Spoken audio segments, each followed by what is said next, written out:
Hey guys, and welcome back to another Blender tutorial. In this video I'm going to be showing you how to use some basic CGI to put a cube on the floor, or you could even make a hole in the ground, or do whatever you want with this. So let's start by going into Blender and deleting the cube and going over to Movie Clip Editor. Now put in your video that you want to make edits to.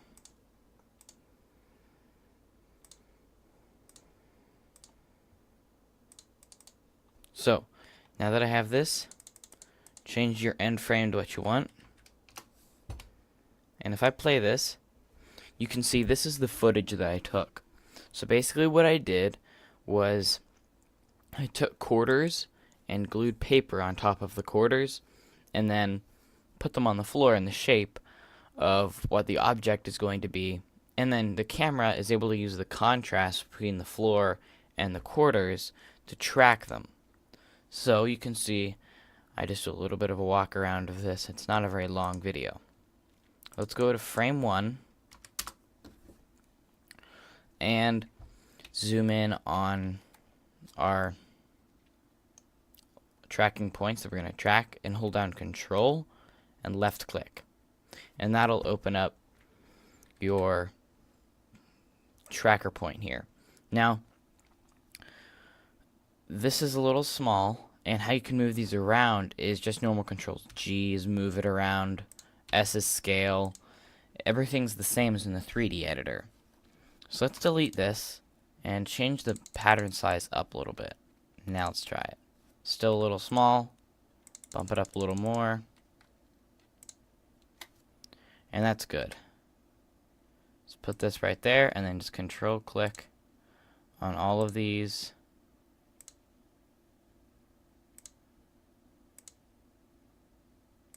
Just like that. And if you're in a scene outside, you can place rocks and maybe leaves as natural tracking points, even if they're not going to be covered up by the object. So just make them look natural. Since I'm inside, these are all the tracking points I have, but they're very strong and distinct. So once we have all those, I'm going to tell it to track, but I only had one selected, and that one tracked the whole way through. So make sure, back to frame 1, select them all, and tell it to track. So it'll go through and track them all, and you can see in the tracking, I lost 3.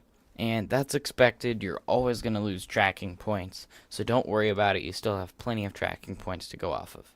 So now if we play it, if you select one of these, you can see up here in the corner, that's what it looks like, and it's holding on to that pretty well. You can go through all of them, and it's tracking them very good. So now let's change our keyframe A and keyframe B. Now what this is it's marking areas of more movement. So from, let's see, right around frame, okay, right there, 280. So from frame, let's do 280.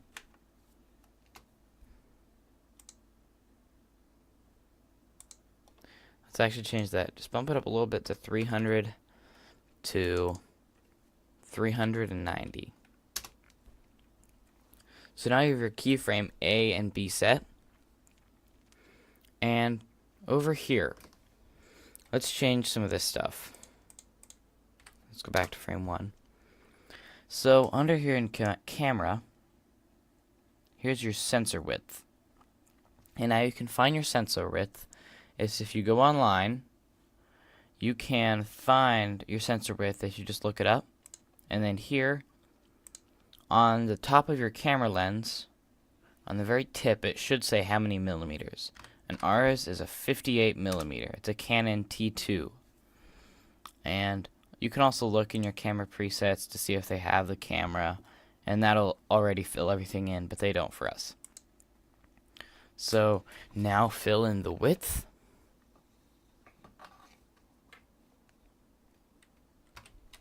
Okay, so just go over here to Chrome or whatever your web browser is, and then just search whatever your camera is for the specs, and it should give you the specs right here, and you can see sensor size 22.3. Let's go back over here, not change ones. Sensor width up here, so it said 22.3. And then once you have that, go over here to solve and click solve camera motion. You can see the solve error is 0.03773. So what this means is you don't have to be worried. A solve error is good. That's what it happens every time. It's not a bad error. So you want your solve error to be less than a second. It's okay if it's a little more. So if it's under a second, it's a very good track. If it's a little above a second, it's a good track. But it's over 2 seconds, you need to fix some stuff. And how you can troubleshoot that is look in your lens, and your lens millimeters could be wrong, or your width can be wrong, your sensor width. So you just want to make sure all of your presets are correct, and that's very important, or else your solve error will just skyrocket and get a lot higher. So once we have that, we can split the screen, not that way, to the side, and change this to 3D view. Now that we have this solved, let's go ahead and click Setup Tracking Scene. So now it just set up our tracking scene. And let's select the camera, bring it a little closer, and then also select all these here and click Floor. And if you select all of them, it won't work because they're all at different levels, and the camera doesn't know that very well. So you want to click 3 of them that are on the same surface. And these are all on the same floor. So just click those 3, and then click Floor. And what that did is it just positioned those 3 on the plane floor. So that helps just with looking at it. And then you can also set origin. So now it's all centered. Let's scale the cube down a little bit to what we want. And then this cube can get, this plane can get much smaller. So now, look at the cube. Select the cube, it can be kind of tricky. Just like that. Go into edit mode, and we're going to pull out some of these faces so we cover all of the tracking points so you don't see them in the video. Let's pull it out like that. Okay, so now if you go into your view and you play it, you can see it looks like it's fixed on the floor and it's not moving around. It actually looks like a real object. And the reason why this plane is right here is this plane acts as the floor basically, and you can put your own light sources in here and it will put a shadow there. So if I unselect it and create a light, a point light, if I move the point over here, go into camera view, tell it to render, you can tell, actually, let's close that. Here you can see the render looks very realistic actually. It looks like that cube is on the floor and you can see the shadow that it left. Now, looks like we need to make this plane a little bigger. So just make the plane bigger, it doesn't matter. Re-render it. And that looks great. It looks very realistic. Of course, the cube is a little more high definition than the actual stuff around it, and you can change that in your materials, but a lot of times you won't be doing such perfectly square and simple objects. So once you have that, if that's all you want to do is render the image just like that, you can. Of course, you can stick whatever image you want here. You could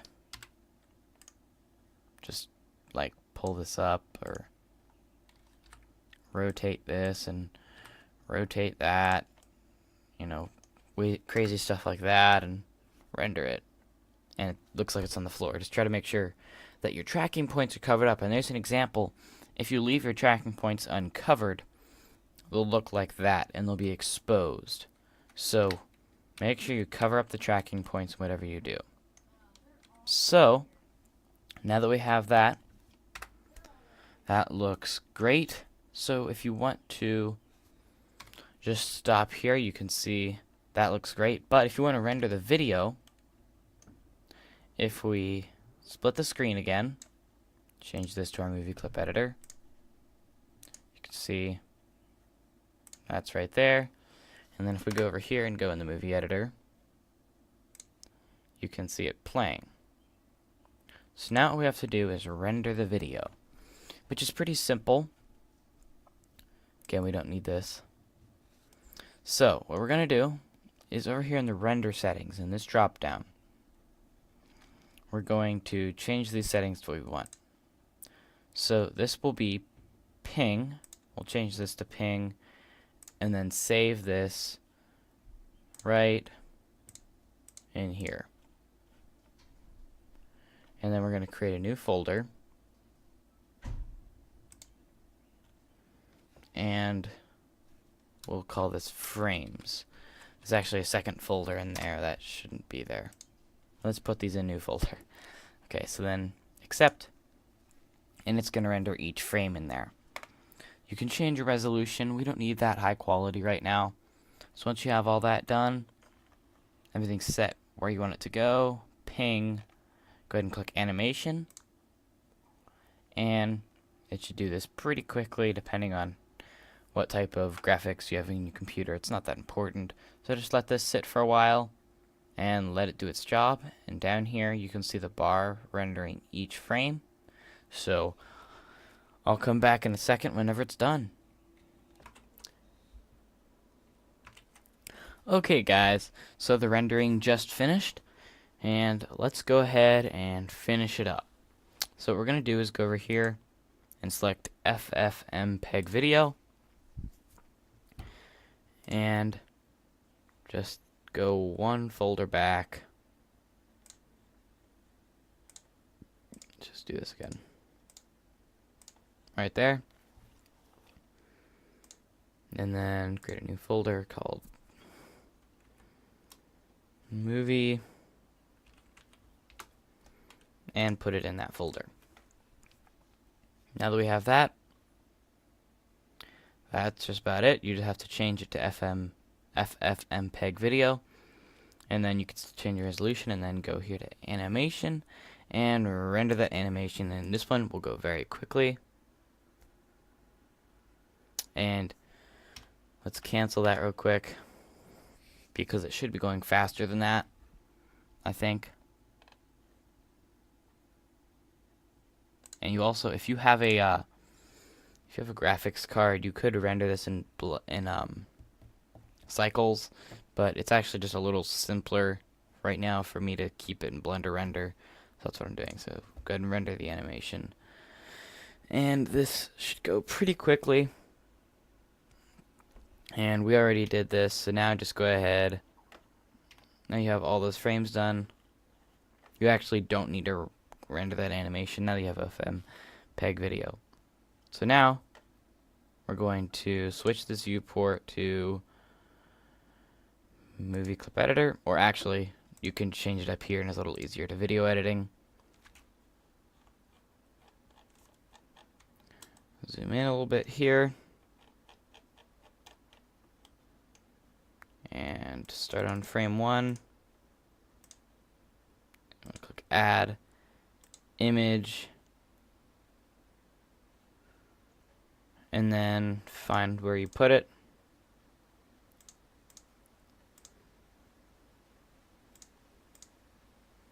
And A to select everything, add image strip. It'll add it, and you can play it, and you can finally see what this will look like. And you can see that looks really realistic. It's staying on the floor and it's not moving around when the camera isn't moving. And you can see right here on the edge is where I didn't cover up the tracking point enough. And you can see that is what happens if you don't cover it up enough. And you just go in, extrude it out a little bit, and then re-render it, and then stick it back into here. And we'll keep it like this. And if this is how you like it, then just go back to default. And then with that in there, go ahead and click render the animation. It should go pretty quickly. So you can see it's really skipping along fast. So now let that go. And it's done. So now you can go over here into your here. And here it is. Right in here, you can view it. And that's your finished movie, all done with your cube that you put in just using basically CGI.